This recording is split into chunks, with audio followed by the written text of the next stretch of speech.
Just one conference preview left, and it's a big one. We're telling you everything you need to keep an eye on for the ACC to start this year. Should be a fun time. Let's party.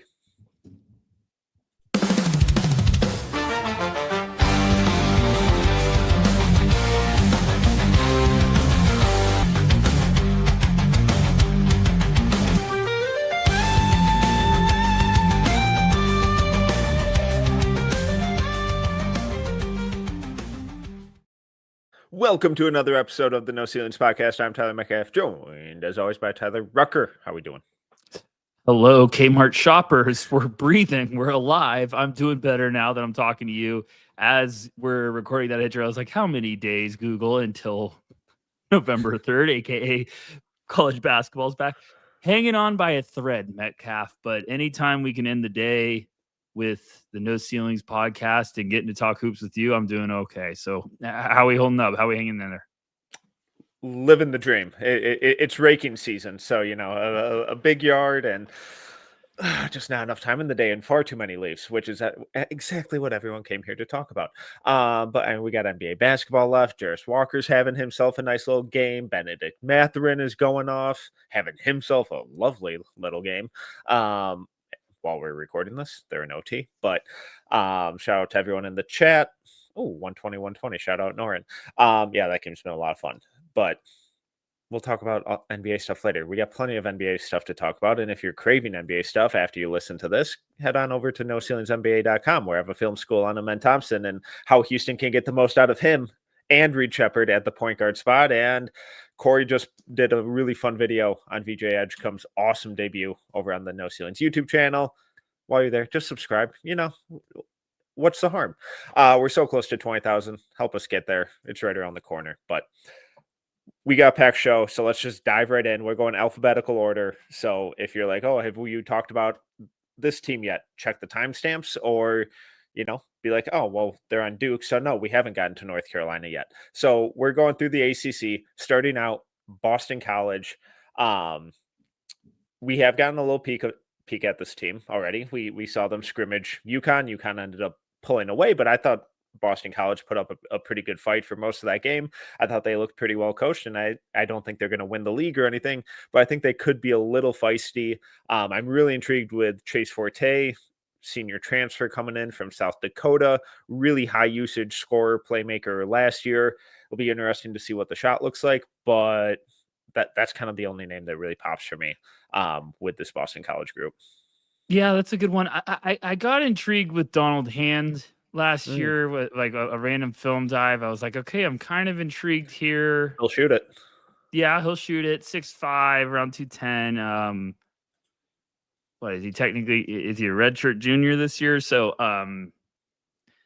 that's pretty much the only one.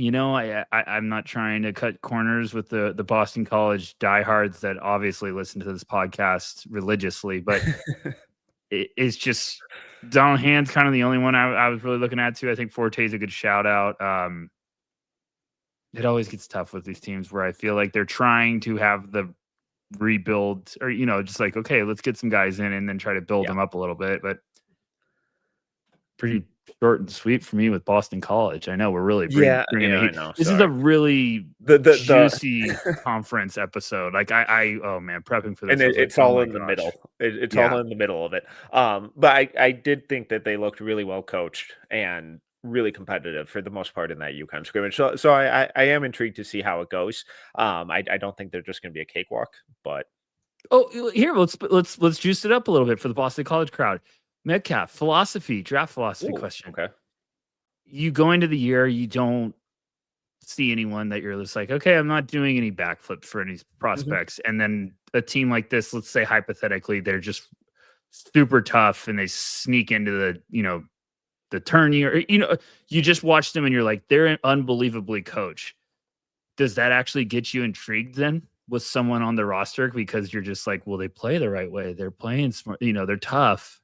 Like, do you start being like, maybe I need to give them a chance and watch a little bit more? Yeah, I know. I'll probably try and, figure out who's the driving cause. Like, all right, who is the catalyst of all of this, whether it's on the defensive end or the offensive end? And from there, and if there's still no one that's like so clearly emerging and popping, then it's like, all right, now, well, what job is this head coach going to take next year? Because it happens. Good That's coaches true, get though. poached, Yep. unfortunately. Like that. That's just how it goes. Especially now where different programs have different budgets to work with. Well, even more so than in the past. So yeah, I try not to force it because it can be really easy, especially now when we're getting these teams with a bunch of transfers who are a bunch of older guys, and there's like, oh man, and it's kind of like that Clemson team from a couple of years ago, where it's like, oh man, they're making a run. They're giving they're giving Duke hell. Like they're really competitive.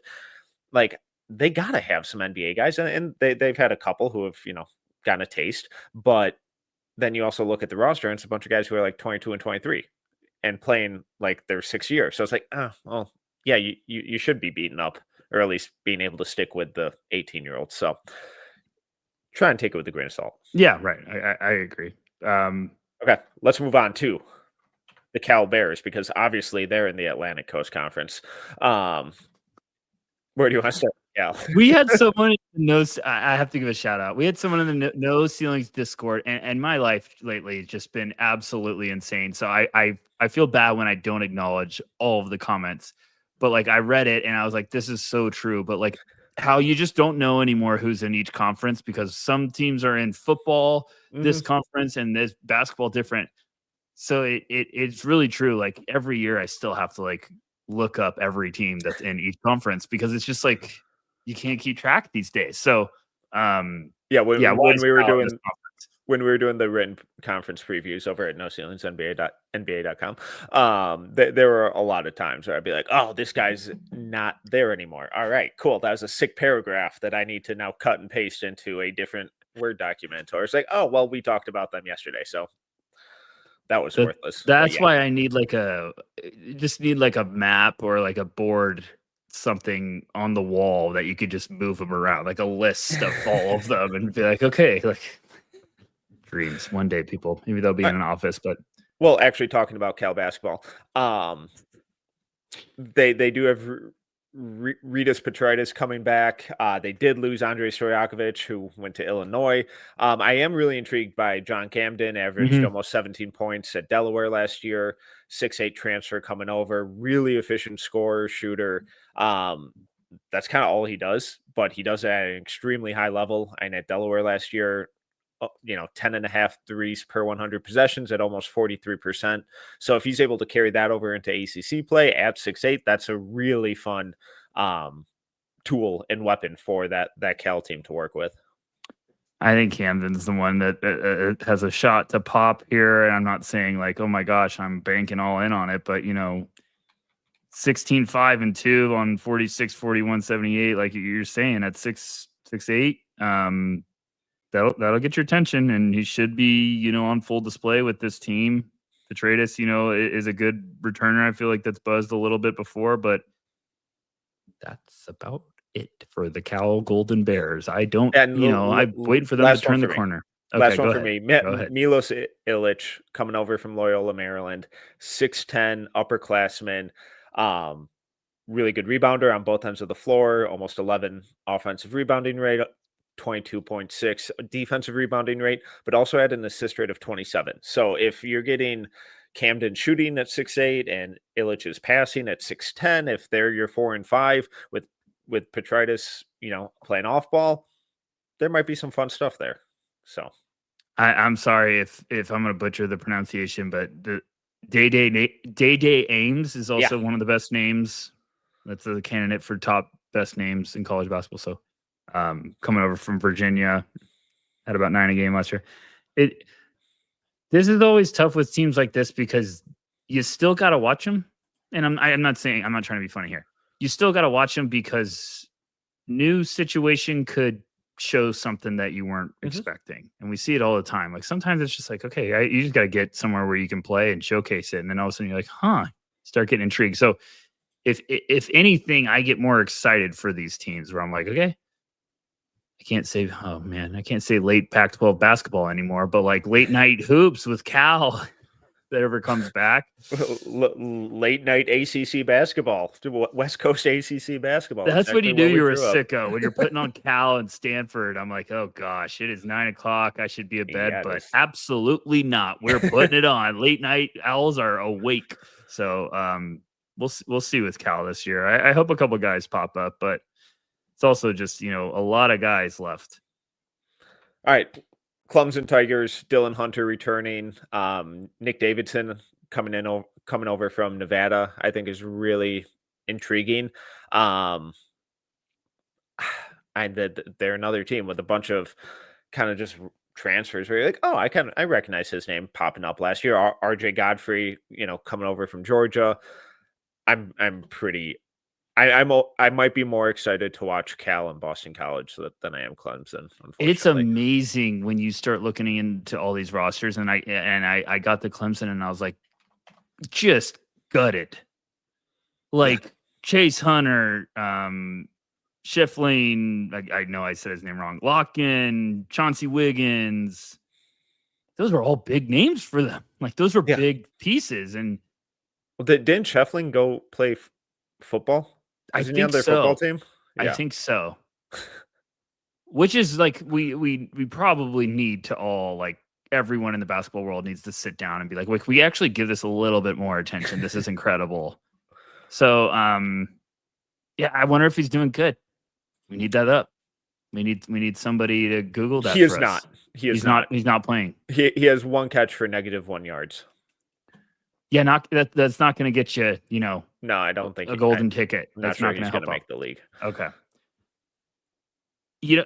I promise, guys, like, I really, really like this conference. It's just, man, the top three in alphabetical order right now are pretty rough. I was hoping Clemson was going to bring me a little bit more firepower. Hey, maybe Dylan Hunter. I do think Nick Davidson has a chance to pop a little bit. 6'9" last year at Nevada, usage of just under 25, true shooting of 59.8, really good rebounder on both ends of the floor, almost an 18 assist rate, block rate of 4.9. So I think there could be some fun defensive stuff. Smart passer, good ball security, and still shot 37% on 7 attempts per 100. So if I'm watching Clemson, it's probably because of him. And then just, does Dylan Hunter take a leap that we've kind of been waiting for a little too long? This is also the transfer portal now, is you get guys from lower levels that are just like, do you want to come play at Clemson and play in the AAC or ACC? And it's like, we might now find stuff. We might find guys like. Yeah, because these guys may not win, but you're going to be televised. You're going to be playing Duke and North Carolina and NC State and Notre Dame and Virginia. Like, you're going to get airtime. Scouts are going to be at your games and see you at least. And Clemson's always tough. Yeah, I feel like every year they figure out a way to somehow be tough. Like they'll squeak into the tournament as like an 11 seed and then win like 3 games somehow. Yeah, exactly. It's exactly what happens. Carter Welling coming from Utah Valley, then you get Justin Porter, Ephraim Johnson, who actually goes by Butta Johnson, which easily my favorite name ever. It's Buddha. You said Butta. It should be Butta. That's cooler. Butta. You guys are going to tell me that's Buddha? No, I'm asking if it's Buddha. I didn't know how it was spelled. Should we put it on the line tomorrow? Butta Johnson. My initial instinct would be Butta. I think Buddha now is going to be right, butter. But Butta is way cooler. Yeah, Butta as a basketball player. It's like a cool way to say butter, as I show my age and start telling that all at the dinner table now. I'll just be like, can you pass the Butta Johnson?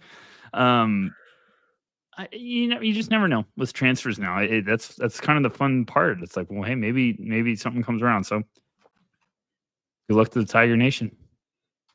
All right. Well, one team we do know a lot about, the Duke Blue Devils. This team's loaded. Now we're going to go a little long. Floor is yours. Where do you want to start with these guys? Yeah, I don't know how to not go super long with this one. Cameron Bruiser rocks. Yeah. I still can't you've talked pro comps off the air, and there's just one we can't really say that is spot on. You know what? He may have played in the mountains for a while. We can't say it. Undeserving MVP. Undeserving MVP. Hall of Famer as a player, not a person. Not as a person. Played in the 90s. Sooner or later, someone will get it. His nickname is a government position.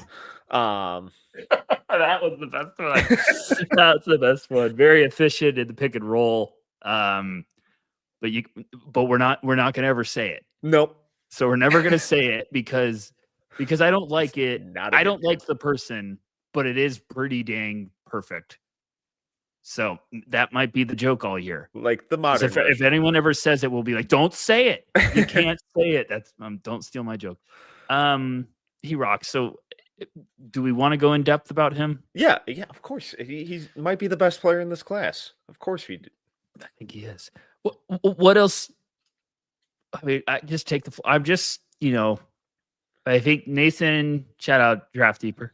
Nathan and I are just kind of like proud parents right now, basically, of watching Boozer in an exhibition game. So we're riding high until we can't no more, until Darren Peterson probably tomorrow drops like 45. So what do you want to talk about with Boozer? And he's just incredible, and it's so rare that we get to see freshmen who are built like he is, who move like he does, and then just constantly make the right decision almost every single time. And it's so boring. It's so much there's just so much soundness and reliability to his game on both ends of the floor. And when I call it boring, it's the same way that Tim Duncan was boring, where it's just constantly doing the little things, sliding his feet.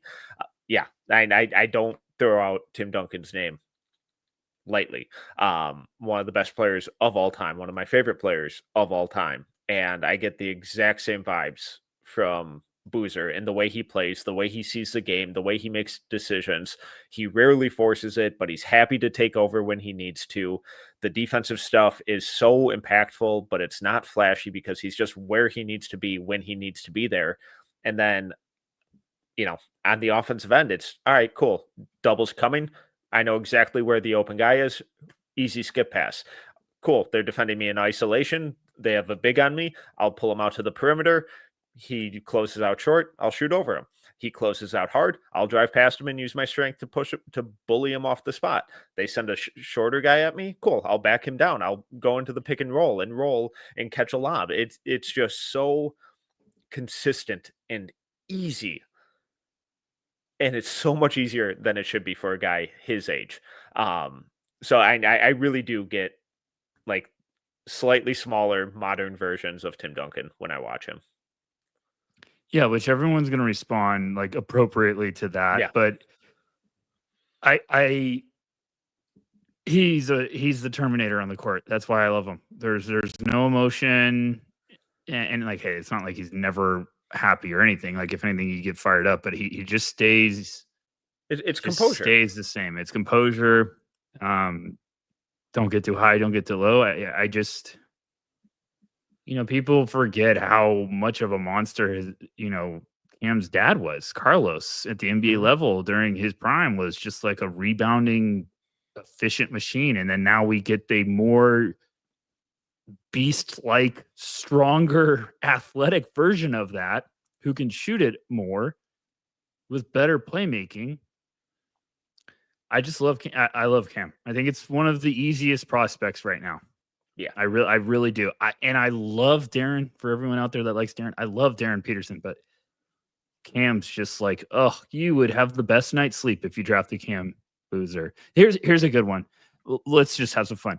The Sacramento Kings get the first pick. Shout out to our boy Nick Agar Johnson. You, Tyler Metcalf, are running the show. What would you do? Is this before or after I trade everyone?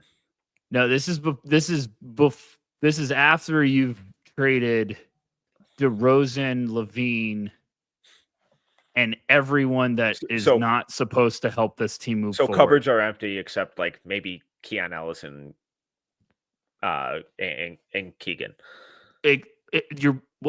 One more name. I can't trade Domas. You could trade Domas. You can't trade Nate Clifford. Sorry. Almost end of the pod after 20 minutes. Oh my goodness, Metcalf. I know you know it's this been name. a long day. Me too, buddy. I think I know. I think it's really easy. My answer right now is there's a lot of basketball to be played. It'd be between two for me. I would still go Darren. I have Darren at 1. I have Cam at 2. I have AJ at 3. They're all very close. But if I have the number 1 pick right now on October 23rd, I'm going Darren. This isn't slander to AJ. I wouldn't be sprinting to the podium necessarily. Yeah, it's not slander to AJ. I just think that pick would have to be one of those two. I'd be trying to see what whoever number 2 is wants to give me to trade up to 1. I would take Boozer. What do I think the Kings will? No, but I would take Boozer because I would just say Boozer, Neek, Reynaud, Keegan. Let's go to work. Boozer and Keegan and Neek are like that to me. That's like, could you have a better 3 guys of just like you're never gonna have to worry about them off the court? Like it would just be like, oh, they just want to hoop. So I don't know. Well, okay, now I'm getting off track. Let's get back to Duke. Boozer rocks. I love him. Metcalf. I'm so excited to watch him this year. I think I'm not worried about the offense. I want to see defense, how he holds up. And I think he's I think he'll be fine. I do have just some nitpicky questions with how he holds up against like the quicker guards, just because turns out guys who are 6'2" are a lot faster than guys who are 6'9", 250. Yes, it happens. Let's stick with the freshman. His brother Caden Boozer. I just continue to really enjoy the way he plays. I don't know how quickly his game will translate to the NBA. I'd be shocked if he doesn't play in the NBA, whether he's a one and done or not. I don't really know, but he the comp I've always been using for him for like the last year is reminds me of TJ McConnell, where he's just out there kind of creating havoc, doing the right thing, making smart plays, sees the floor really well. I just have to see what the shot and the scoring instincts look like, because in high school, it was always pass first, which is fine. Awesome passer, really good decision maker, really good floor general. But just curious to see how that develops against D1 competition. I don't mean this in the wrong way, because I am intrigued with Caden, but I still think he's a little bit more of a too heavy on being a tone setter, which is fine. Like he's your more natural old school.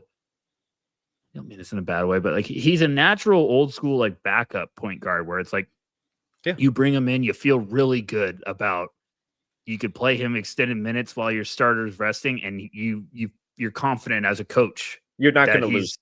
You're not losing anything. By, and back in the day, that was a big deal to have, of like, well, when we take our star point guard out, we don't lose anything by bringing in this guy, and we can buy some time. Or if you get in foul trouble, it's like, well, we got this great backup that can come in and be fine. And I think if he showcases more offensive aggressiveness this year, and I can see a little bit more of what it's going to look like, then I could probably start to be more excited about him as a one and done. But I still just think like he's going to be really important for Duke this year. I think he's going to get some buzz from people early in the year about his draft stock, and maybe he is a one and done because Duke's looking good, and he's playing. And then I think it's gonna get to a point where it's like, well, he could go 25th, and me and you have said that all the time. Now it's a point where if you're projected there, you better go back, because you better just improve your draft stock. And now, like, why wouldn't you go back with an NIL? So I like Caden, but I'm just gonna be patient this year. And I think he's going to be like a guy that's filling up the box score of being like, oh, he had 6 and 5 and 8, like we're full box score, but we're always going to be like, okay, I need the offensive game. When is it coming? So, the other, I guess, 3 freshmen, Sebastian Wilkins, I'm a little more in wait and see mode on. I've liked some of the flashes. it doesn't seem like he's going to be a focal point in the rotation. So he kind of feels like he's going to get those Isaiah Evans minutes from last year, where it's kind of situational stuff, but long athlete, some good defensive flashes. I think shot looks good. I would guess he's probably a little more long-term. Nicholas Semenya, really enjoyed the way he's been playing, especially in that scrimmage. Loved him at Hoop Summit. FIBA, not so much, but that their last scrimmage against UCF just looked really sound. Makes winning plays, does the little things. I'm not worried about the shot. He's just one of these guys where on nights when the shot's not falling, he's still finding ways to impact winning and doing the right thing. I'm no expectations for Himenia this year. And is it Kamenia or Himenia? I feel like someone Himenia. There's no K. But then I heard Duke's broadcast, and I feel like they said They're the wrong. K, and I was like, "You guys are he wrong." He told us directly at Hoop Summit. Like that's right, correct? Yes, Nick pronounced it for us at Hoop Himenia. Summit and said, "There's no K." I knew it. See, for everyone in the YouTube comments that gives us crap, people that do play-by-play mess up too. So, yeah, Himenia is going to be. I don't have expectations now because I think we could be pleasantly surprised and be like, well, he's really a big, important part of this team this year. And he looks better as a prospect than I'm, like the film's going to look better than the numbers. Yeah. So I'm kind of just excited to just be like, hey, let's ride. Let's see what happens. Dame Sar, kind of a toolsy wing guard, just hooper. Awesome, insane physical tools, really, really encouraging intangibles as well. Very raw, though. So I'm fascinated to see what his season looks like, because you could tell me it could be a total disaster and he looks lost out there, and I'd be like, yeah, okay, cool. He needs time. You could tell me he looks like one of the best defenders and most surprising, impactful pieces out there too. And I'd be like, yeah, that makes sense. He's probably a top 20 guy. Look at the frame, look at the tools, look at the defense, look at the person. So I really have no idea what to expect from him, but I'm really excited because whatever outcome ends up happening, I'm not sure I'll be surprised. Dame Sar, very fun, very raw. Like going to a sushi buffet raw. And the more you watch film, you get more excited. You get excited about the measurements, and then like he's the classic prospect. The more you hear, the more you watch, the more you really get excited. Yeah, because you see the physical frame in person, and you're like, whoa. And then you see him play, and you're like, he can move. There's a good frame to fill out and be a really big problem, like in a good way when that body matures. And then you see. Or you talk to people and you hear about like his work ethic, his character, and you're like, all right, well, we got something here. And then you dive into the film, and yes, there's times where you're like, okay, he's a little raw. There's some youth showing on the screen. And then you see the highs and you're like, wow. Like I was doubting a little bit, and I was more hesitant from Hoop Summit because I was just like, this one looks like it could take a while. I'm not in on one and done. I don't want to get, too diving in. And then this, the last couple months, I've been just diving in on his film, and some of the two-way sequences, I'm just like, oh my gosh, I'm gonna flip a table right now. Like, I'm so excited. It's 2 a.m. I'm gonna wake up my whole family. But like his on-ball defense, Metcalf, is just, oh gosh. And some of the off-ball stuff too, awareness. Yeah. Woo! I think the dream for Duke is that he develops in a way where by the end of the season, he's your starting point guard. Yeah, because not in like the traditional sense of, hey, go run the set, because like their starting five is going to have a lot of feel, a lot of passing, a lot of good decision makers on it. But if you can throw him out in the quote unquote point guard spot and have him be that point of attack defender with Ngongba and Boozer and Evans and Himenia, that's where you get. That's where you become that's when you become a legit championship team. If the perfect path happens for Duke this year, that's where it is. And you somehow can play positionless offense of being like, Dame, you run the point in this position, because the defense and length of those two in the backcourt would be awesome. Then you get Jimenez, just a smart player. And then, behind that is two lumbering giants. And then, you could bring off the bench a couple of these guys we're going to talk about. Like, okay, so then you get Dame out, you put in Caden to run the show. Yeah. And that's exactly what we were talking about earlier. So that could also be your closing lineup. Yeah. So it's a fun thing. But with Dame, I hope he's going to be a maniac defensively. There's going to be some games where if you're a film grinder, you're going to watch him against some Duke, ACC competition. You're going to be like, what the heck is this? And it's just because he looks so good on that side. At times you're like, oh my goodness. So I'm excited. Yeah. Like I don't envy Cal and Stanford having to fly across the country to have to face that. With the returners, only a couple that I think have long-term NBA kind of potential upside. Darren Harris is intriguing, just an insane shooter. I still don't really have a good feel of how they're going to use him.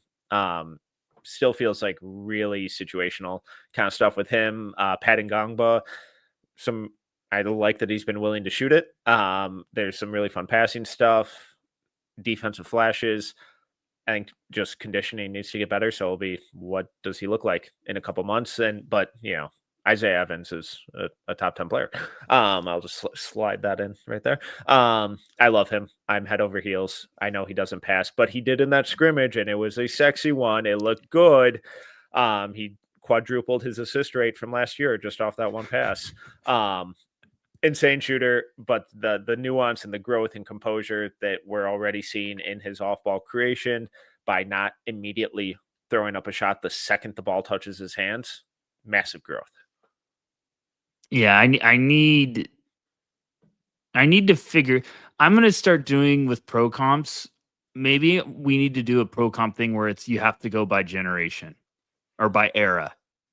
So it's like, well, you got to give me an 80s, a 90s. That's my thing. I'm going to do that. That's going to be fun. Wouldn't that be cool? It's like, hey, here's a pro comp from each decade. Yeah, as long as you do it right. Well, everyone knows that I won't, but I'm gonna be like, oh yeah, you remember the 80s? How could you tell me? You're 18 years old. How could you tell me what the 80s were like? I don't know either.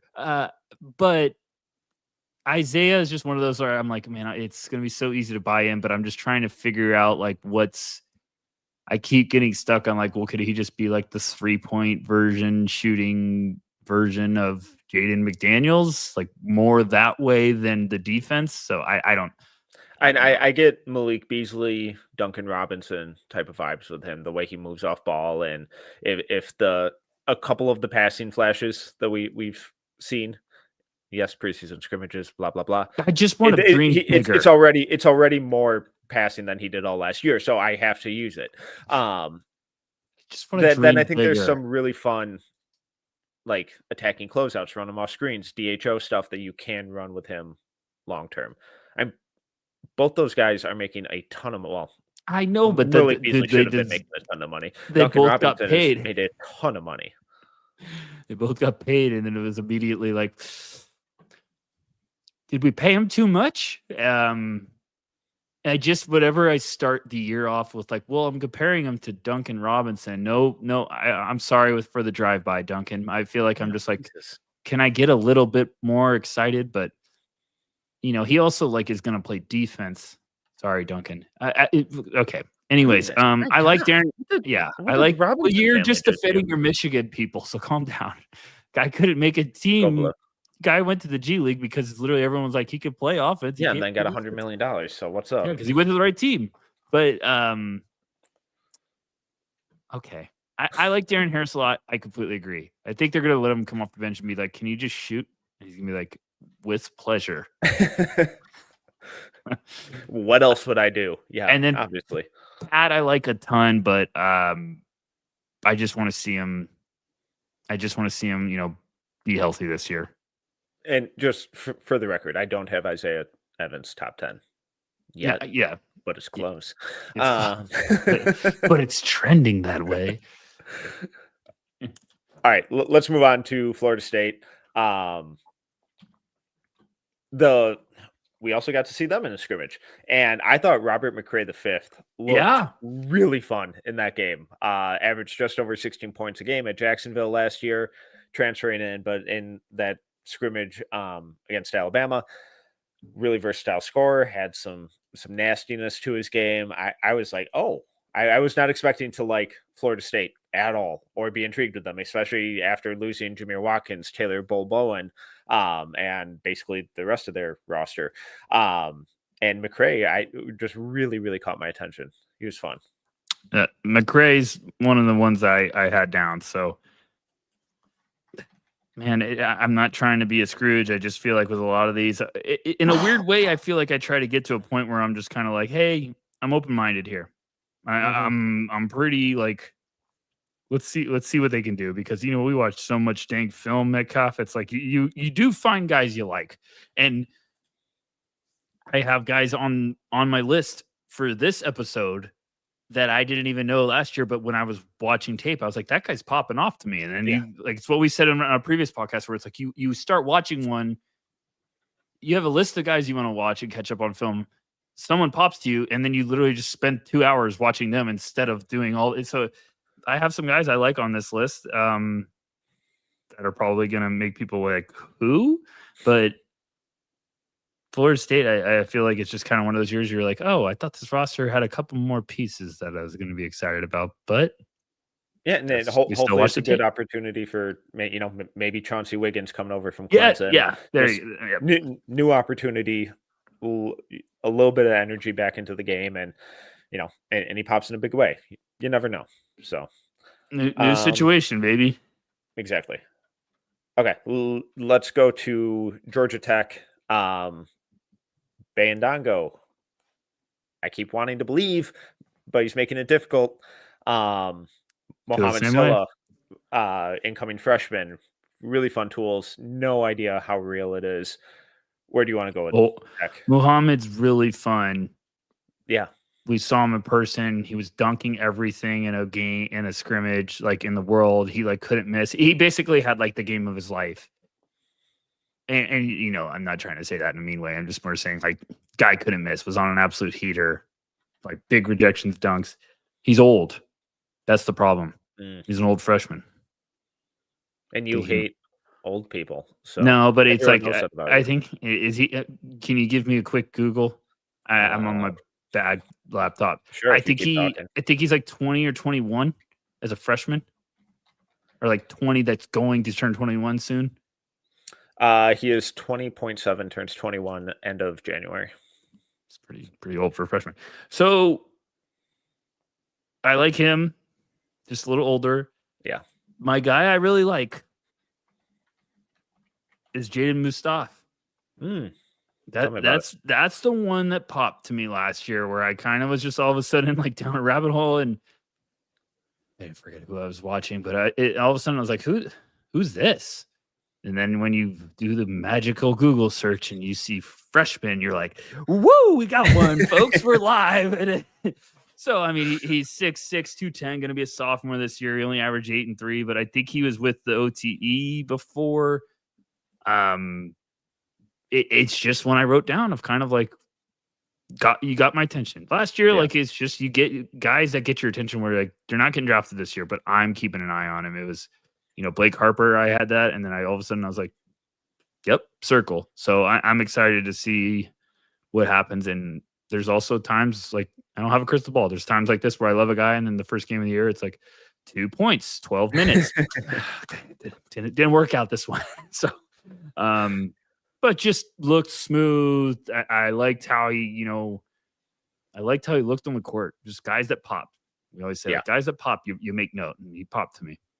And my biggest issue with Bayandongo is that I feel like he so rarely pops when he should be popping all the time. Right. And we always, say it's you would much rather tone a guy down than have to rev him up. And I feel like he constantly has to be revved up, where the tools, the IQ, the two-way impact, it's there, but he just disappears way too frequently. And it's if he really doesn't turn it on this year, I don't know if he ever will. But he's so much better than go ahead. He Sorry, consistently produces.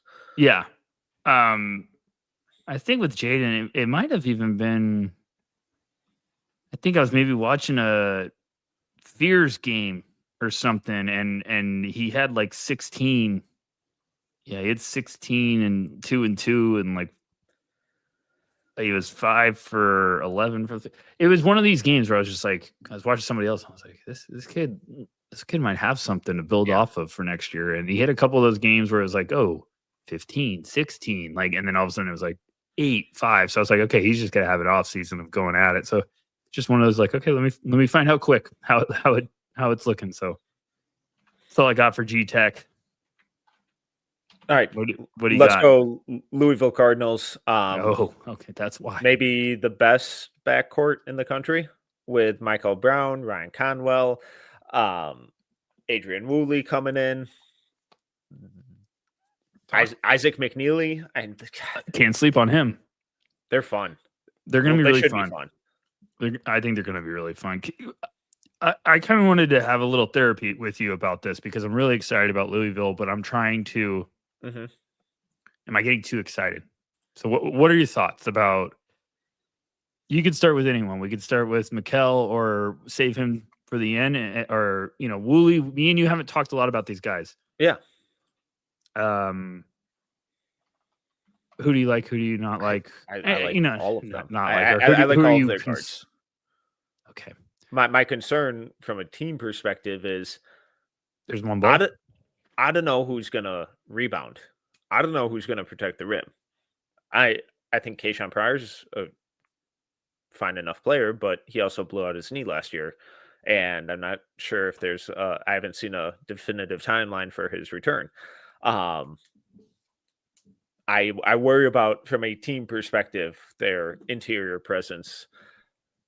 They're going to put up points. They're going to have some really fun shooters and scorers and ball handlers and playmakers, but I do worry a little bit what the interior could look like. Yeah, it's all going to come down to the bigs. The Ali Khalifa experience is going to be humongous for Louisville. In all seriousness, I think that's the $1 million question with this team is like, can they get respectable, serviceable play from their bigs? Because the backcourt's going to give them so much firepower. Yeah, we're going to find out. But I also just think like it comes down to how consistent is that backcourt? How does it work? Because there's so many talented guys. There's mouths to feed. One guy, you can't all have it every night. Like one night, one of your shots is going to fall. So are they going to be able to kind of? So are you worried about that? Depends. I feel like I'm not. It just depends on who's playing together. It shouldn't be a problem. Could become something if one guy's getting more buzz. Now, I'm not saying that happens with this, but I just think like, I think it's very easy to be a smart guard that feeds the hot hand. And if you both have it, you're probably having the time of your life of being like, we're just picking these guys apart. I don't think it should be a problem. Because what? They're going to try to probably play Conwell at the 3 and then probably play Woolley off the ball. Yeah. Or you think Woolley's getting the ball early and they're going to play Metcalf more off? I'm not sure it matters because both Michael and Woolley both have played a lot off ball in their time. In high school, Brown was obviously always on the ball, but we saw at FIBA, like he's so good off the ball as well and really dynamic in that kind of 2-guard spot. Woolley at Kennesaw State last year, they ran some. I forgot how fun some of their offensive stuff was last year, but he spent a lot of time off the ball as well. So and then in their heart of hearts, Conwell and McNeely are both more off-ball guys than on-ball guys. So I think they have.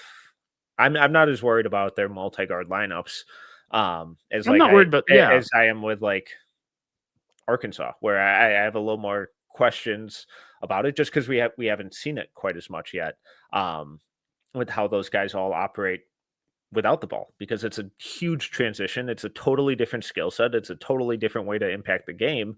And it's really easy to just kind of stand around. But I feel like we've seen a ton from Woolley and Brown that is like, no, like they figure out ways to move without the ball and impact the game without the ball. Do you obviously want them with the ball? Of course, but they're not just like out of the possession once they get rid of it. I'm not worried about them playing in a backcourt together. It's just more of the point of like they're all 6'4". Yeah. So all three of them. So sooner or later, it's like, okay, well, are you going to just in college you can survive that, but it's like, are you going to just play those three together no matter what? But to your point, that's a matchup nightmare, like against Duke for sure in college. Exactly, 100%. I'm just saying it also can.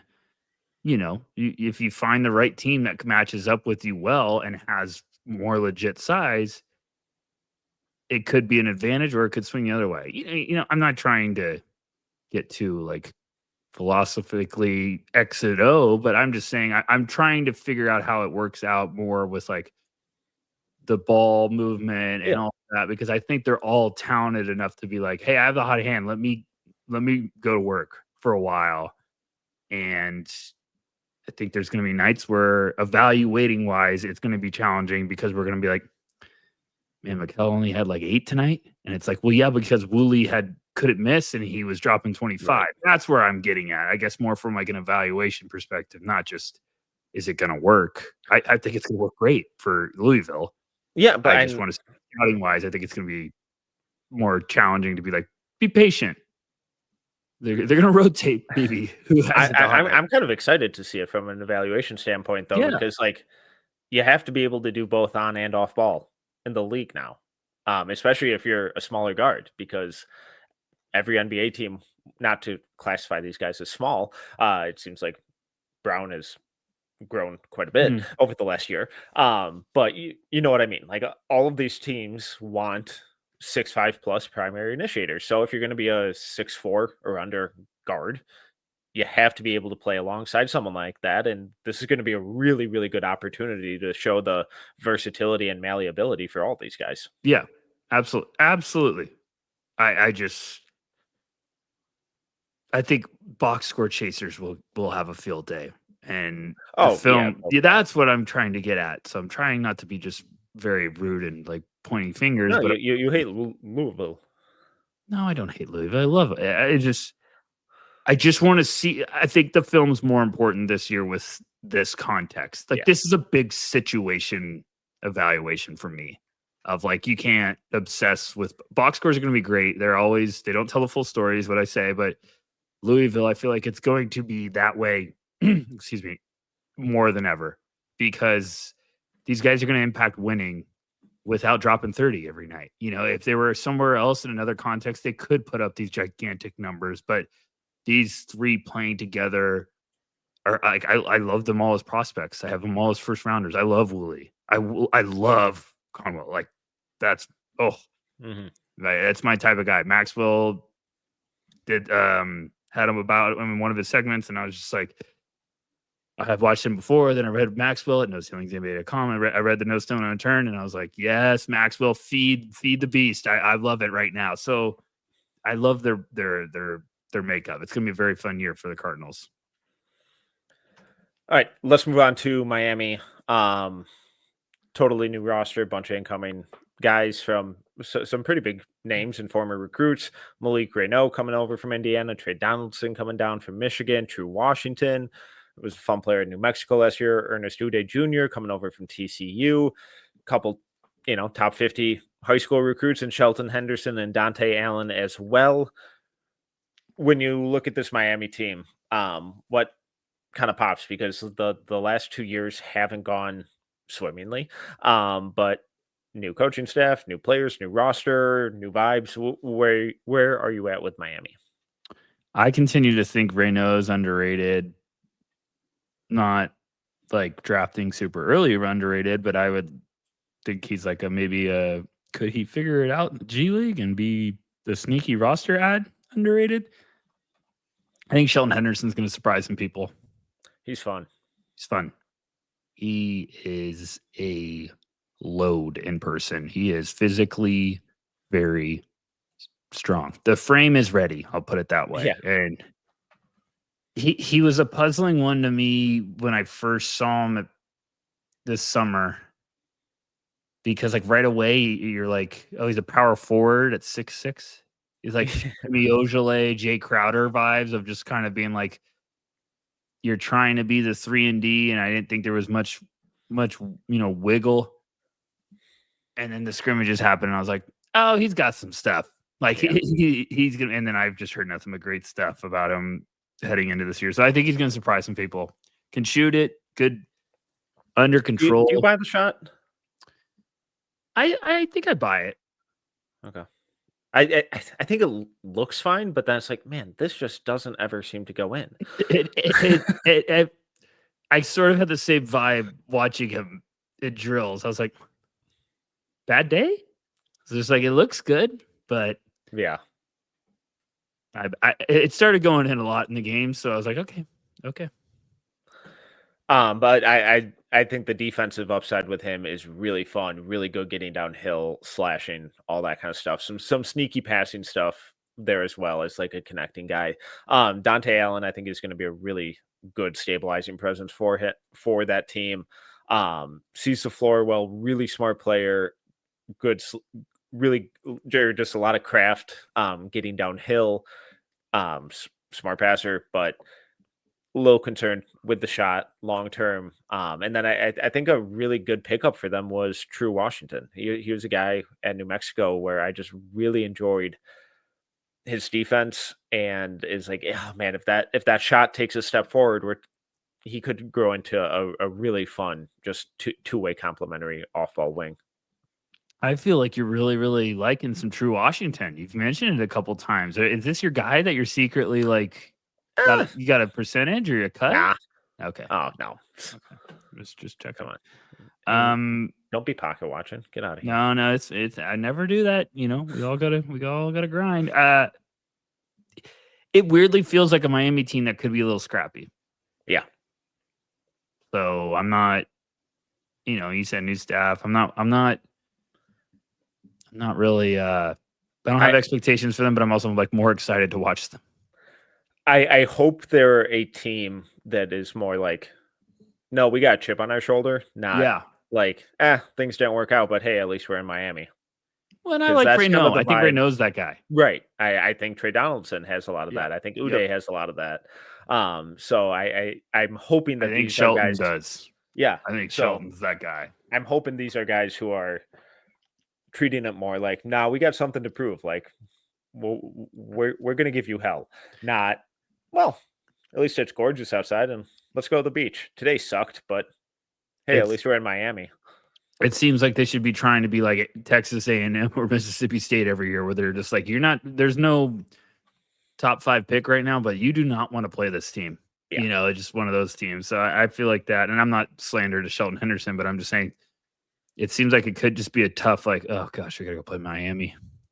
They're so physical. They're so just nasty, and it's going to be a bar fight. Like, that's the team it feels like it should be. So, okay. So Wolfpack time, baby. Yep. Let's go. North Carolina State, Wolfpack. Where do you want to start? Let's start with your boy, Paul McNeil. Yeah. Paul Revere. He rocks. He's good. Sophomore candidate breakout of the year. Yeah. Paul McNeil. Yeah. Like, I would say arguably the heaviest favorite to start the season. At least I'm really nervous that he. Are we going to give him too much too fast? The minute climb. What I'm trying to say. I feel like I don't think so, because towards the end of the year when he was actually getting 20 minutes a game, he was awesome. Like, his numbers were incredible.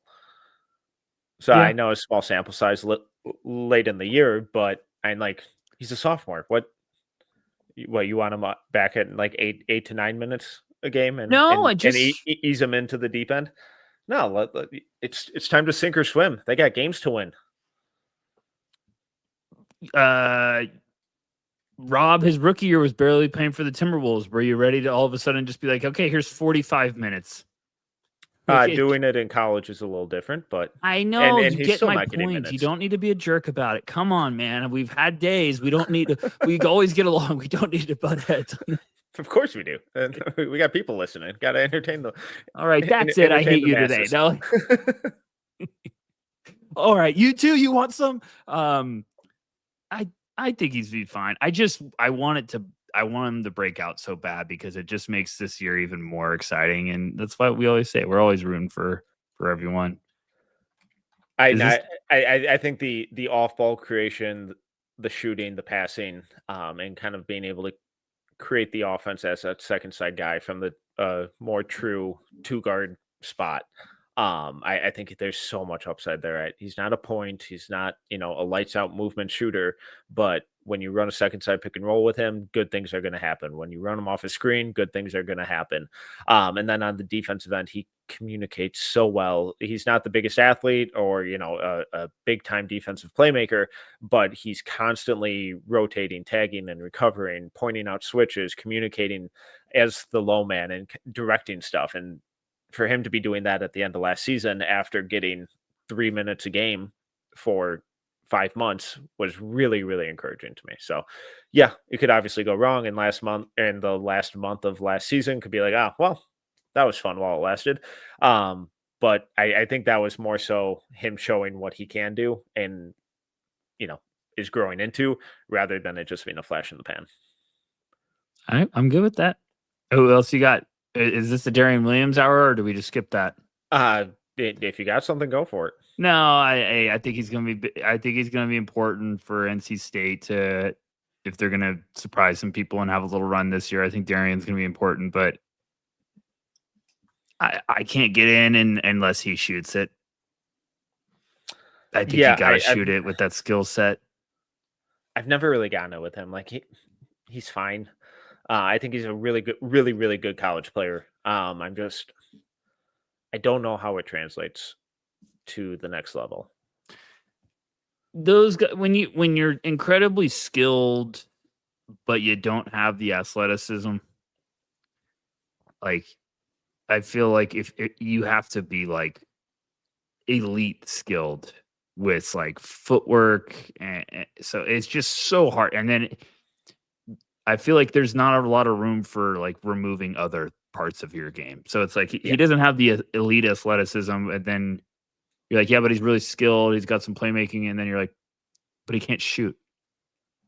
You're like, okay, so how are we gonna make this work? So I always thought he was gonna be a really fun flyer, maybe in like the 40s. I think I got a little drunk on some of like, oh well, what if we all of a sudden shoot 40%, and then I quickly was like, all right, he feels like an awesome second round. Give him flyer. A 2-way flyer. Yeah, and it's like, oh, if it hits in preseason and he looks incredible, it's like, well, aren't we smart? And if he doesn't, then it's like, well, no harm, no foul. I think the other guy, I'm shocked that you haven't brought him up yet. I was waiting to see your reaction. You're out now. Oh no, I'm so the opposite. I guess this is my guy now. Dibs. I guess this is. I guess I'm the president of the Matt Abel fan club now. Well, guess what? I have one too, and it's a better name. I am part of the Abel stable. So thank you very much. Thank you very much. Welcome everyone to the Abel stable. We're taking membership applications at the door. I love him. He's really fun. There's some of you at No Ceilings are lurking that you love Abel. And it's just slowly getting around to me. Maxwell one day was like, so talk to me about Abel. And I was like, why is everyone trying to be sneaky about this? Just say you love the guy. I put it on the line. I'm in. I like him. I saw it. I think I gave it a like. Didn't retweet it. I think I liked it because I'm trying to stay quiet about it too. Because I'm like, no, everyone stay quiet. I like Abel a lot. No. The time for silence is over. First time I saw him in a shooting drill. Was shooting the cover off.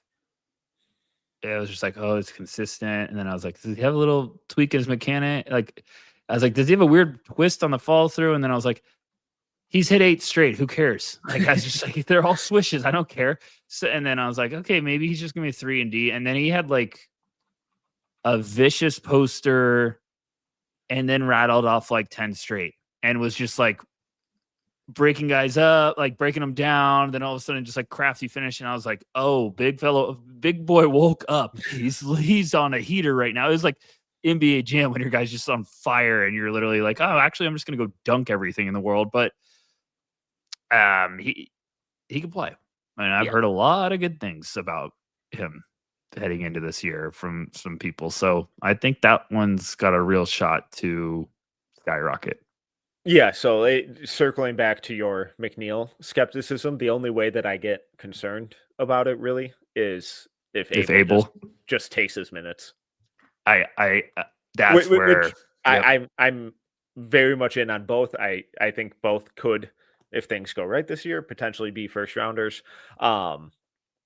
And if that's the case, NC State's going to be a lot of fun. But if things go wrong for McNeil, then I think Abel could take over a lot of those because I love the way he gets downhill too, uses his shooting gravity really well to attack closeouts. He's just fun, man. He's really I think you got to play them both. Yeah, oh God, and they're both skinny, but you got to play them both. And I think you got to play Darian probably as a small, or I don't even know if small anymore. I think you got to play Darian at the 4. Yeah, you got to play both of them. They're too good. They're too good. Both McNeil and Abel. You got to play them both. Yeah. So I would be like, you got to figure out a way. If you're closing games with them, I understand, but maybe you go a little defensive minded early or something. But also like they could both play both ways. I think so. Will Wade has a really fun team to work with. Yeah, he does. Year. He does. They're going to be fun. They're gonna piss some people off because they're gonna be scrappy, and then they're gonna have guys that can light it up, and then you're gonna have Darian Williams who could post people up and go to work and pick you apart. They're gonna be fun. Well, another team that could very easily piss a lot of people off, the North Carolina Tar Heels. Great transfer. Great transfer. Caleb Wilson, Derek Dixon, I really like. Luka Bogovac, Henry Vasar coming in. Jonathan Powell. Where do you want to start? Tar Heel Nation, you're going to be a little fun this year, folks. I'm excited with this team. There's still, in the grapevine, there's still some people around the industry that still like Seth Trimble. That name has not got people are not giving up. People aren't giving up. I'm not giving up. I don't know if he's an NBA guy, but it's like, could he not do what Gary Payton II does?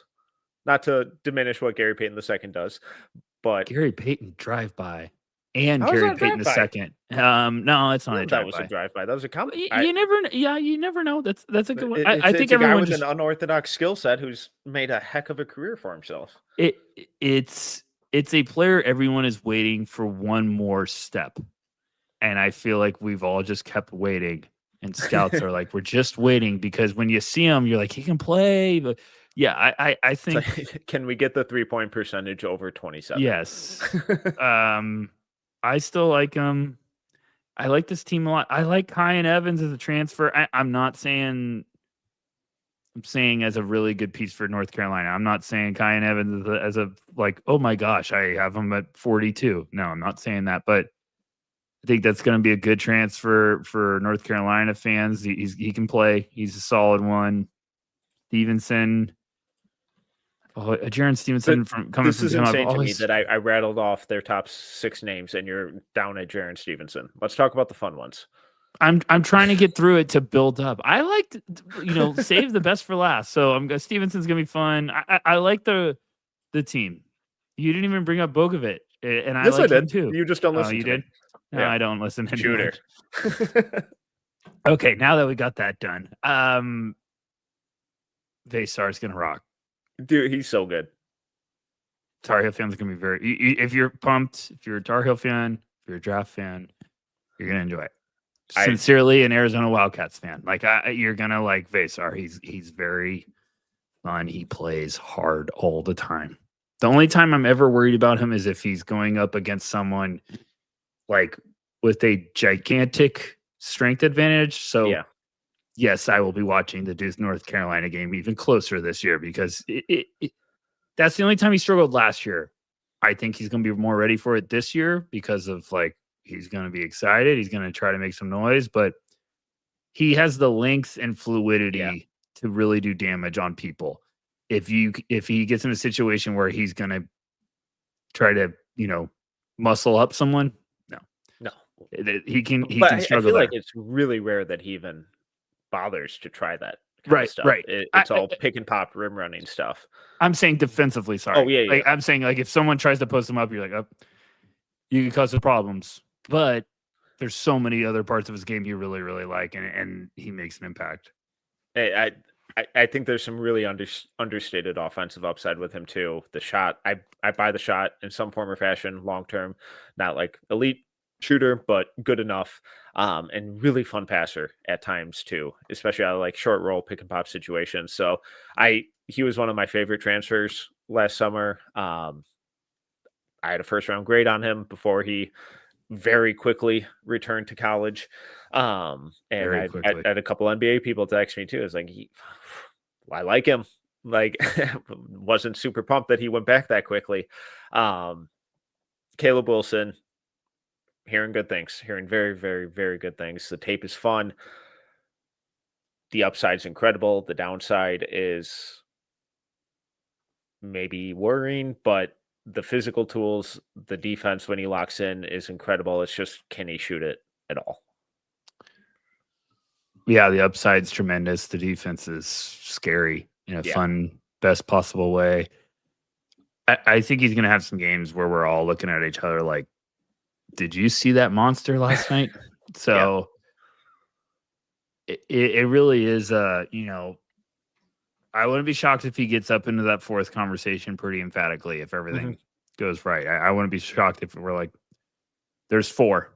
And I like Mikal Brown a lot, but it just wouldn't shock me if everyone's, you know, Caleb's shooting it pretty well for a while. You see a 6'10" guy with his athleticism, making And the some of the defense. passes he can, defending like he can, rebounding, running in transition, getting to the rim in the half court, and then just shoots like slightly below average instead of like awful.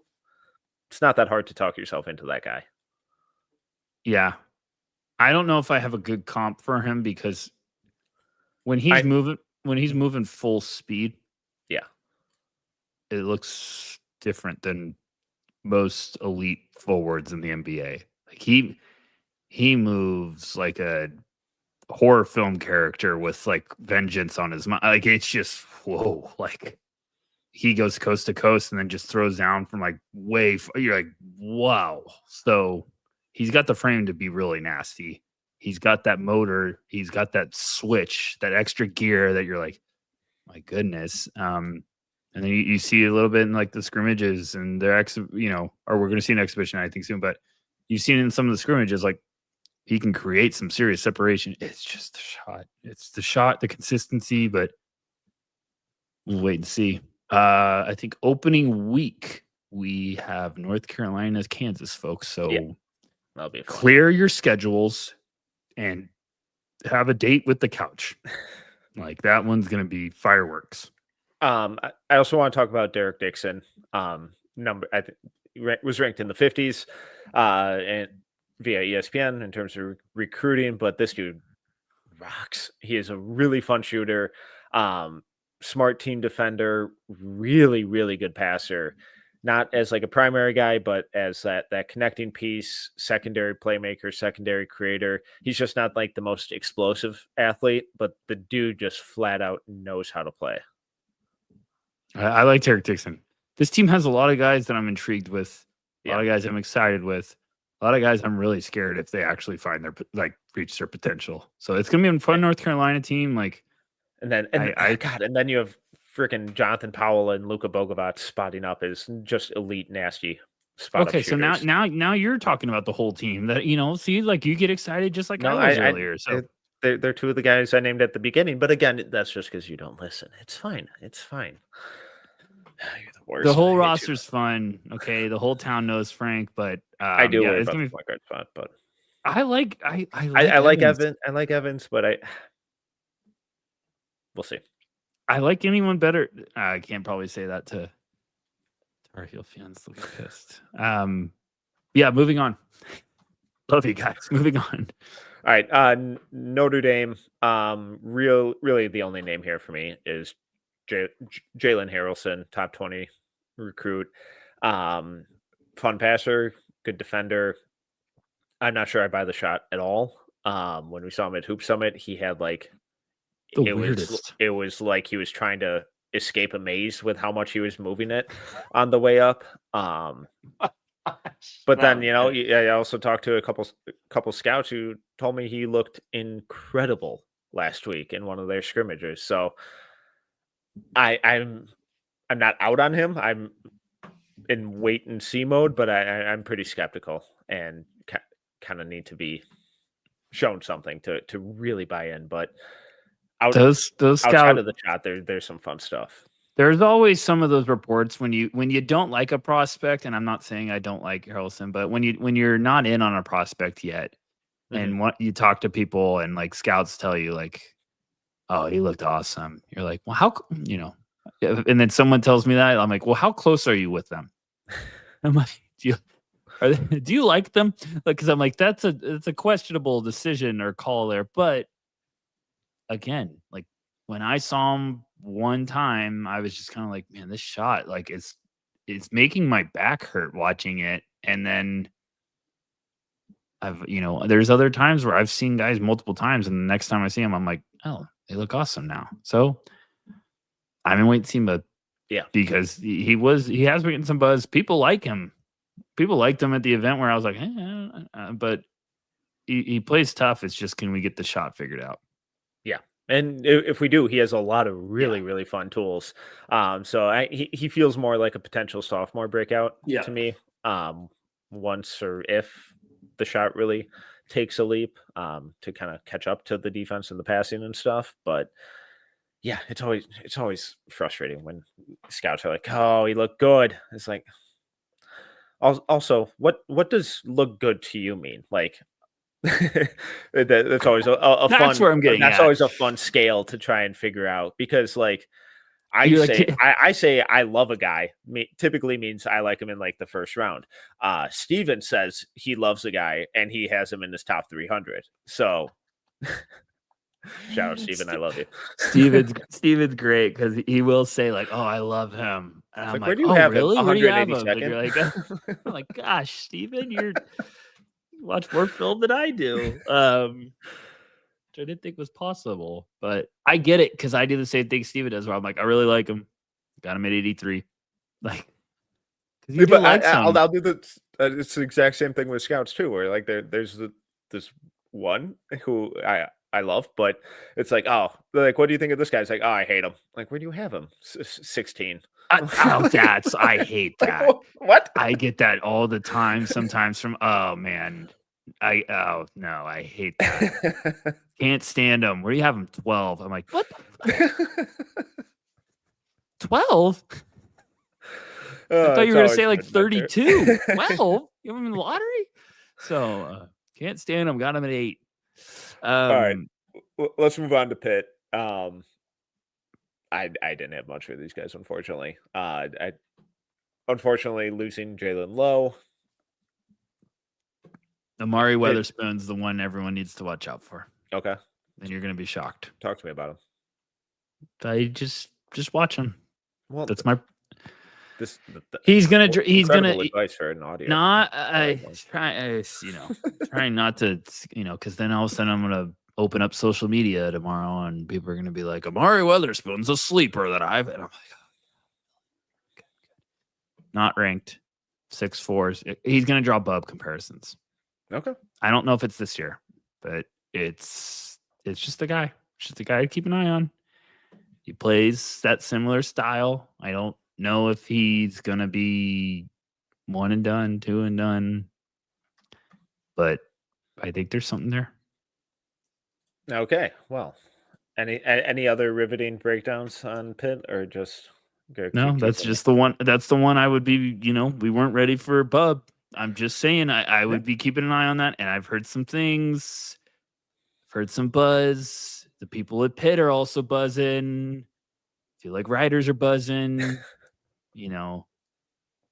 There's just I think there's just a little bit of like a, hey, like it's either you're circling of like, okay, I'm gonna keep an eye on this one as maybe like a legit breakout guy or whatnot. We'll see. All right, let's move on to SMU. Giving me crap. Okay, this one's gonna be spicy. Some intriguing incoming freshman in Jaden Toombs, Jermaine O'Neal Jr., We're old. Jaron Pierre transferring in. Where do you want to start? Man, I'm gonna piss off some analytic people here. Can you tell me what's up with Jaden Toombs? Why does everyone love him? I haven't brought this to the No Ceilings chat yet. He's got some tools. He's a big who's willing to stretch the floor. Some pick and pop upside with him. Defensive playmaking is fun. I don't think he's ready. I think he's a little more of a project than some people want to admit, but he's got some stuff to his game. He's got some upside and potential. I'm just not sure how quickly he's going to get there. I'm really intrigued to see what he looks like this year. He was really good on that high school team with Chris Newell, who went to Rutgers, Jermaine O'Neal Jr. I think they lost to. I'm pretty sure they lost to the Boozers in Columbus in the finals. But yeah, I'm not totally in on him as a this year guy. There just always seems to be one name that seems to get some preseason really aggressive love on the line, and I feel like Toombs is getting that. And look, I haven't done my complete deep sicko dive yet, but when I've watched briefly, I was like, this just looks like one maybe that we need a little bit more seasoning, and maybe that's going to happen before the season starts. I don't know, but I'm just kind of like, I don't want to overhype that early until I really get a foundation. So that's why I was just asking. But yeah, no, he's one of those guys where I'm kind of in like I need to see it before I'm buying all the way in. And the flashes are fun, but like a lot of the defensive stuff felt like relying on physical tools and just his size, and being like a step or two late a lot of the time. Whereas like I don't think the instincts are quite there for him to really anchor a defense yet. But they're definitely tools to build on. The foundation is what I'm trying to say. The foundation of the player is really encouraging, and it'll be interesting to see what gets built upon it. Good comment. In the chat said some Toombs could be this year's Thomas Sorber, and they said I'm not saying I agree. Now, I did the same song and dance with Sorber last year preseason. He was getting all that hype, and I was like, I'm gonna wait and see. And then I fell in love with Sorber. Yeah. So it's gonna be really hard to fill that heart up again with that much love that I had for Sorber by the end of the year. But maybe it's Jaden Toombs. Great name, also. I do like me some Jaron Pierre. Mm-hmm. But I'm also in that same boat of like, I like him. I liked a lot of the stuff I was watching in the off season, but I'm also like, am I liking him because I'm watching it in the off season and I'm dying for new basketball games, or do I liked his stuff. I just don't know what's the next level of like, you know what I'm trying to say? Like, I feel like I like him, like, I like him as a second round sleeper right now. And I'm like, yeah, but the next time I get in, like, the next level for me is like, well, border first. So I'm just staying patient to see, like, because Metcalf's good. It's good numbers. I know he's gonna be a little older, but like 21, 5, and 4 with 40, 42, 38, 81. No, he's super productive. Now he's going to the Mustangs, the new Pony Express, Jaron Pierre and Jaden Toombs. Or are we back at SMU?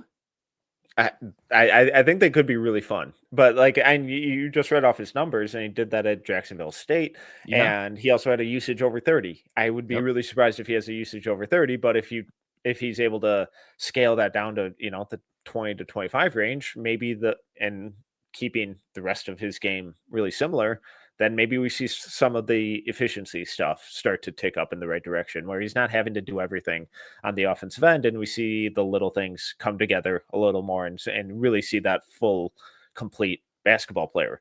And doing it in the ACC, big jump too. So I think he's in a really, really fun and interesting spot to make a leap.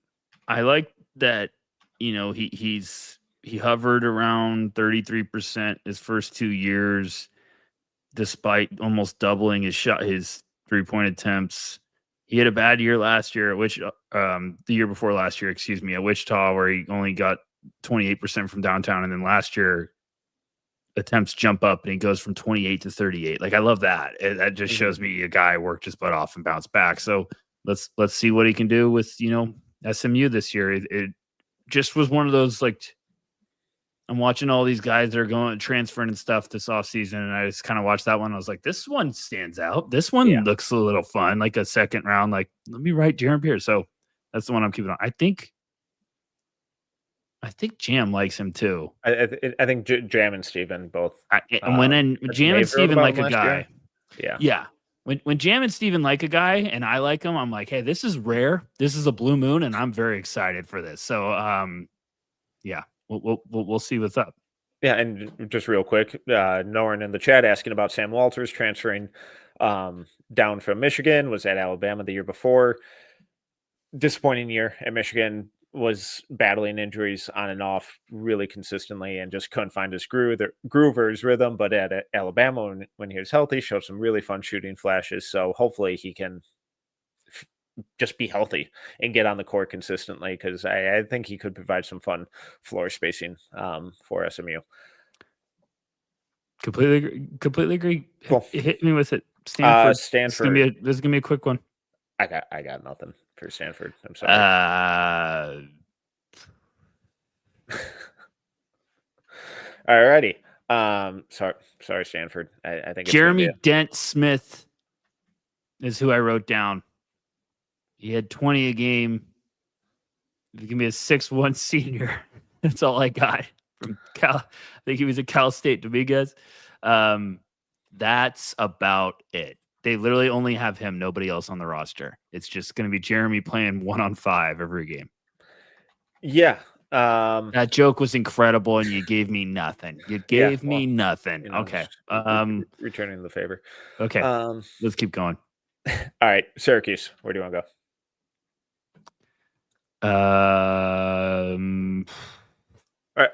Are we ready for the Donnie Freeman breakout year? I mean, hey, people are talking about it. I'm going to need to see him play like a single possession of defense before I hop back on that train. Fool me once, shame on what is it? Shame on you. I don't know. I mix Fool it me up twice. If we get fooled, we can't get fooled again. Yeah, that's me with Donnie. Have you seen that stand-up skit where it's like, "Fool me 8 times, shame on society, for I am clearly a vulnerable man." That's how I feel with Donnie Freeman. Last year, I was like, I like Donnie Freeman. This kid could play on my end. Like, this is gonna be fun. Yeah. And like the first month, I was like, I am a sad person right now. Like, I was just like, this isn't looking exactly how I wanted it to. So I really will. It'll be easy for me to buy back in on Donnie Freeman. I still literally like the skill set. Isn't a traffic cone on defense, it'll be a huge improvement. He said he was a really good rebounder, but boy, tape was rough. Isn't Nathan George a little intriguing, or am I forgetting? Okay, Utah. JJ Starling's gonna be, fun. I kind of like Sadiq White. I like Sadiq White a lot too. So that I obviously am intrigued with Kyan Anthony, but Sadiq is my name. Mm-hmm. I'm excited to watch at Syracuse. Who was on his high school team, Metcalf? I'm sorry. He was a classic. I was watching someone and I was like, Sadiq's standing out. Sadiq looks good. He was on IMG with the A cuff. There it is. So yeah. Sorry, not sure he can shoot at all. But really, really fun defender, really good physical tools, good cutter, good off-ball wing, doing the dirty work and all of the little stuff. For everyone listening, I had it all written down and forgot to send my notes to my phone, so I'm having to look at rosters. That's why I had to ask my calf, like, was he on? So, yeah, I mean, I like Sadiq a lot. I'm intrigued to watch him, and obviously Kyan Anthony, but yeah, Betsy should be. Tyler Betsy also has been a name that I'm kind of like, I'm waiting for something to happen. He's at Cincinnati. He's transferring over, so I don't know. Go ahead. Sorry, Mecca. No, I'm with Kyan. I'm really intrigued to see what he looks like. I thought he looked pretty good during Hoop Summit scrimmages or practices throughout the week, and then just didn't click in the game. But he's got some really fun scoring stuff to his game, and if he buys into doing the little things, I'm really intrigued to see what his season looks like, because I think playing alongside a now upperclassman, experienced guy in JJ Starling, who's pivoted more into being that true point guard away from the shooting guard, I think is going to make life really a lot easier for him. So I'm really hoping that he can buy in a little more on the defensive end, doing the little things, simplifying his game on the offensive end, speed up the decision making, because he's got some fun stuff to his game. Absolutely. I'm excited to see the potential, the growth, because I think there's really, obviously Melo was a heck of a player, and Kyne's going to be a different type of player because he just doesn't have that same build. Yeah. But I think he could fill out, and you could see the flashes, even though like how he's so young, you could see the flashes of like, oh, there's some amazing talent and skill in his game. It's just, I just think it just needs some time to fully unlock. So he's going to be a fun one to watch. And then just lastly, shout out the chat for also mentioning this guy, Nate King's Oregon State transfer. He'll shoot it almost 45% from three on just under 10 attempts per 100 possessions last year. Could be a really, really fun floor spacer for him, but we'll see. Let's move on to Virginia. Who you got? Not a whole lot, unfortunately. Joan Grulo. Jakari White is kind of intriguing, but I don't know. Grulo will be the one I'm watching. Oh, that's right. Yeah, Metcalf. I'm better than you. And then I'm gonna murder you. Digits de Ritter.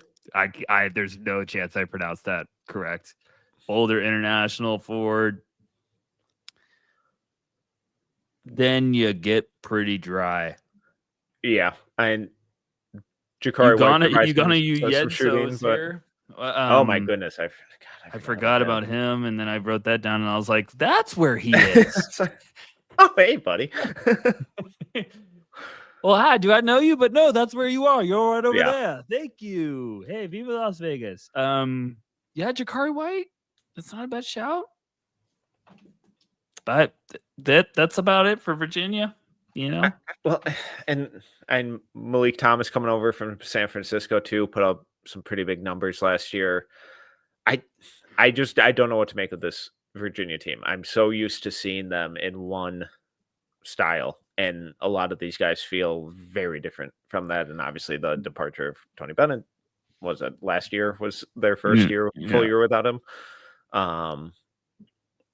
So I don't know, but I think definitely from a draft perspective, the biggest name to keep an eye on is Grunlow, who had a little bit of buzz last year, but intriguing big man. The slate is wide open with Virginia. I think could be one of those weird teams where it's like they're either going to be scrappy as heck or it's just not going to work. Or it's not going to work. But Grunlow is the one to watch, I think. I really do feel that way. Hit me with some VTech. Hit me with some Hokies. Neo Avdilas. That's the hot name on the streets. What am I doing? I've got to make like 500 Matrix memes with Neo. Yeah. This is hilarious. What have I? Light bulb. Yeah. Okay. We talked about this like 3 months ago. No, we didn't talk about the Matrix. Job. We talked about Neo, but it didn't click then about the Matrix stuff. I can have a field day with this. So Neo, Metcalf, if you're a betting man, you're at a roulette table. I don't like to lose. Yeah.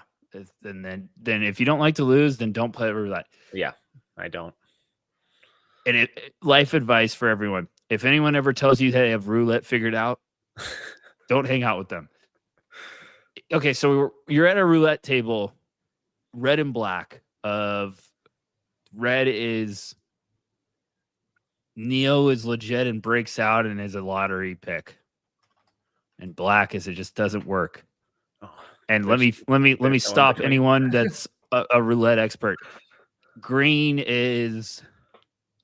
he's a top 6 pick. Oh, I'm gonna. You gotta bet one. I'm unfortunately I'm gonna go with black. It could. I'm not out by any means. I don't. But that's why it's called gambling, because the return. I wouldn't be shocked if he blows up. I wouldn't be shocked if this is going to be really fun and he's going to cook. Yeah, I'm not.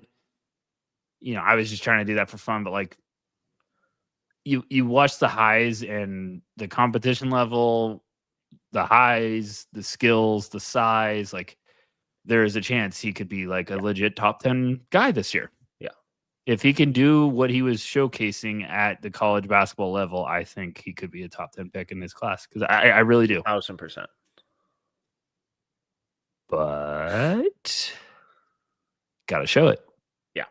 And you gotta show a lot of it, because we've seen this all the time with No Ceilings. We see this all the time with draft stuff. Like, we'll have a preseason big board, probably coming out soon. And all of a sudden, the first update, which is volume 2, is like, oh, yep, he was way too low on the first. So, like, we'll find out quick, but you can't teach size, you can't teach skills, and when you have both of those, you're going to get people excited in a hurry. So if he could shoot it, I think he could make some real noise. And personally, I don't need him to be a lights out shooter. Just like mid-30s. Mid-30s and up, I think he could be a top 10 pick. Yeah. And I don't... Because I like the rim pressure, the athletic tools, some of the playmaking stuff.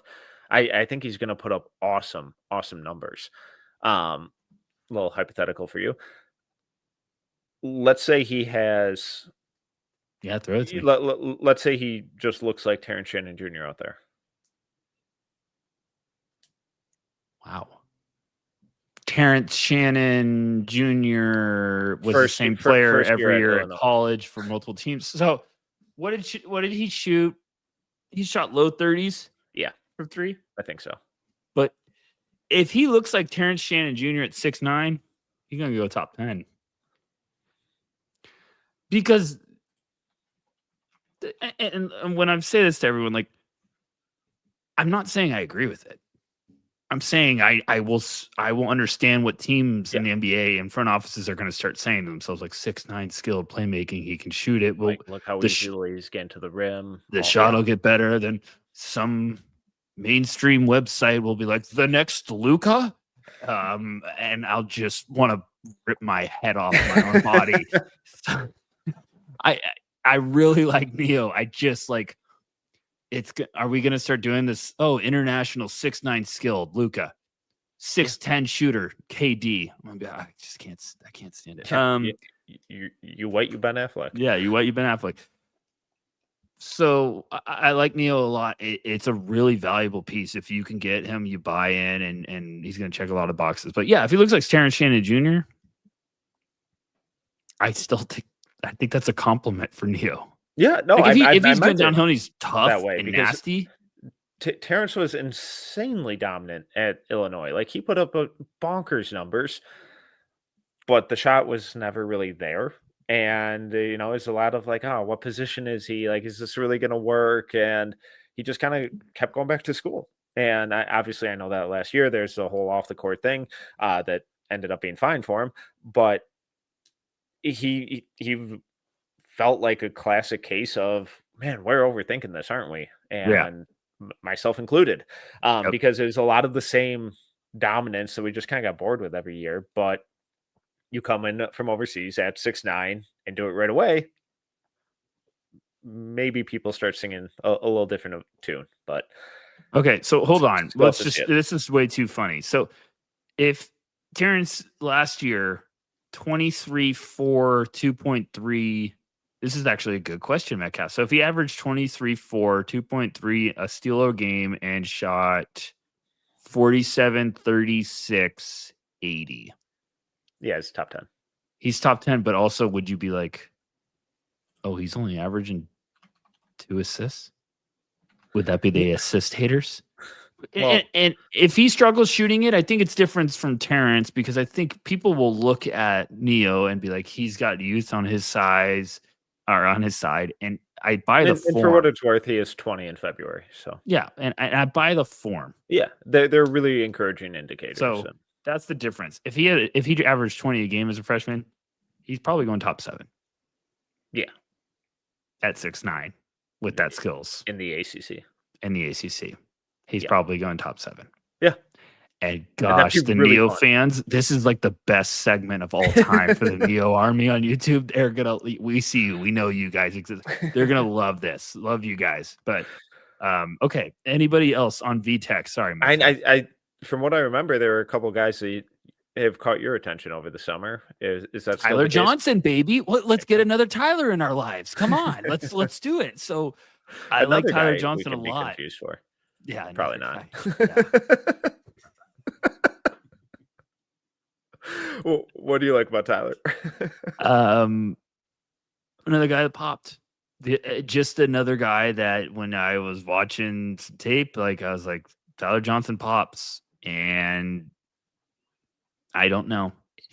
Just was tough, physical. I feel like it was one of those like, oh, maybe the things are starting to fall into the place, and he just needs a little bit more run. And you know, I'm always looking when I'm watching off-season tape. I'm looking for the guy, like, who's the guy that's going to spend the whole off-season in the gym just possessed and like determined to make some noise. And I just watched him, and I was like, he's got some good athleticism. He looks feisty. And then you look at the box score, and you're like, or the game log. I'm sorry, you look at the game logs, and you're like, he had some games where he had some nice performances, but you don't get the consistency enough, which that screams to me like it's rising to the surface. You just need to unlock it.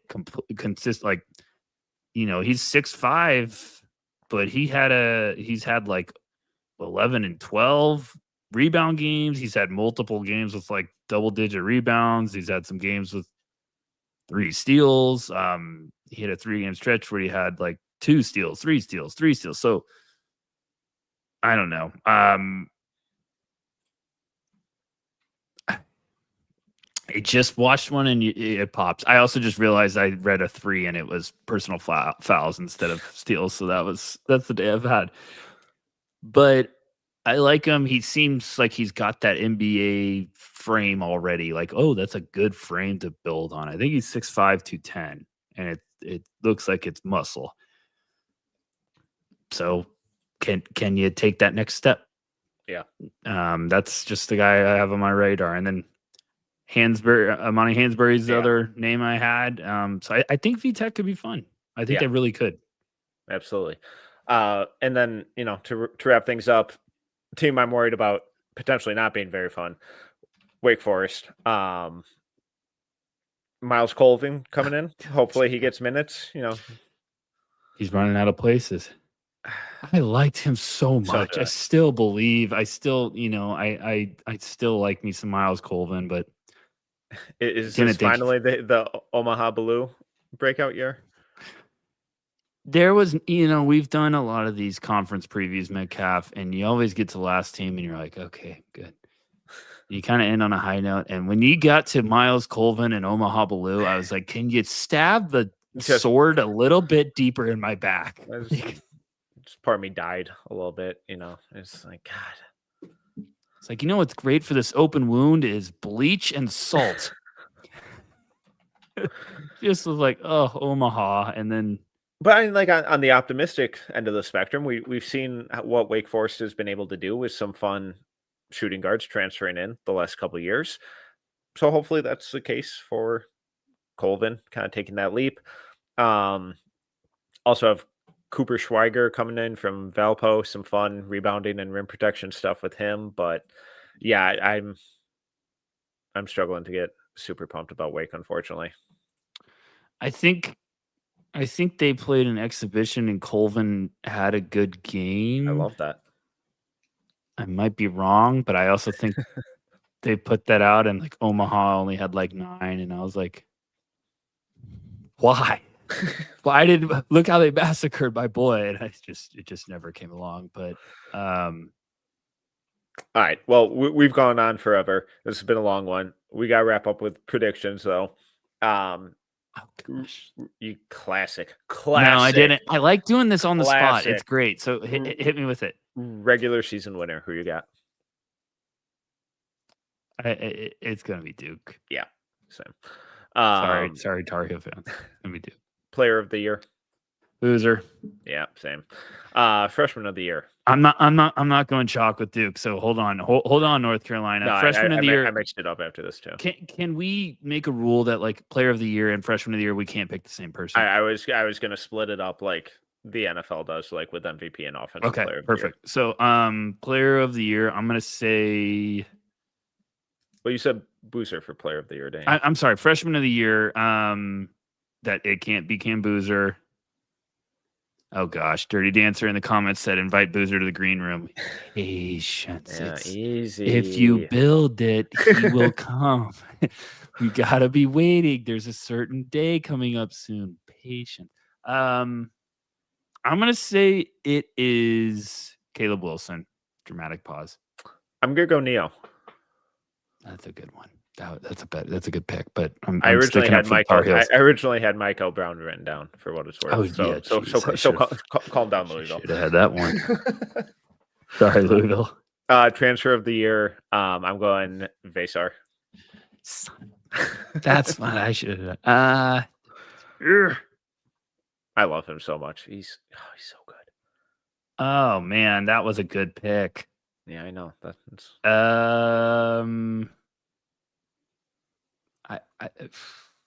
I'm gonna go Vasar too. I don't like any of the other transfers that much. I like Vasar a lot. So now I picked 2 Tar Heels and 2 Dukes. we're rolling. Okay, so thank God you didn't go chalk though. Yeah, they got it. Oh, you know what I'll do? I'll do Adrian Woolley. There you go. There we go. There we go. Louisville. There you go. Most improved.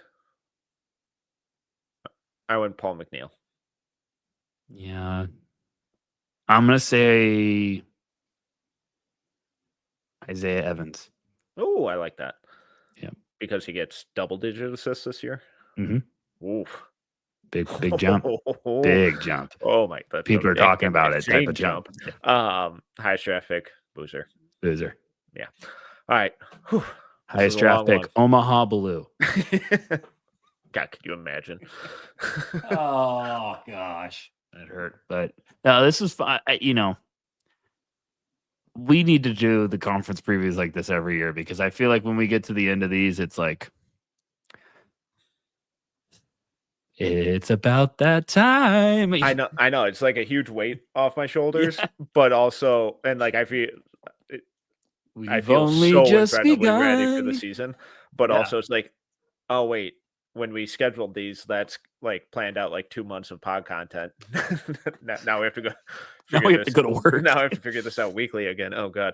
But we got next week figured out already, and it's going to be a fun one. We're going back to one of my favorite episodes because we always have a blast doing it.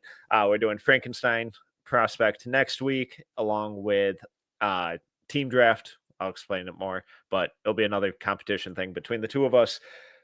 We'll have some fun with it and get creative and get the competition juices flowing. But until then, shout out to everyone watching live in the chat.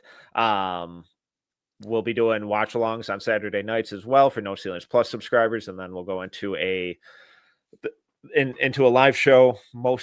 We'll try aim for every Saturday, but sometimes life gets in the way. But once the season gets going, we'll be doing that as well. We got insane amount of content up at NoCeilingsNBA.com. Head over there, check it out. No Ceilings YouTube, subscribe while you're there. But until next week, he is Tyler Rucker. You can follow him at Tyler_Rucker. I am Tyler Metcalf. You can follow me at Team Metcalf 11. Rate, review, subscribe, 5 stars, all that good stuff. Until next time.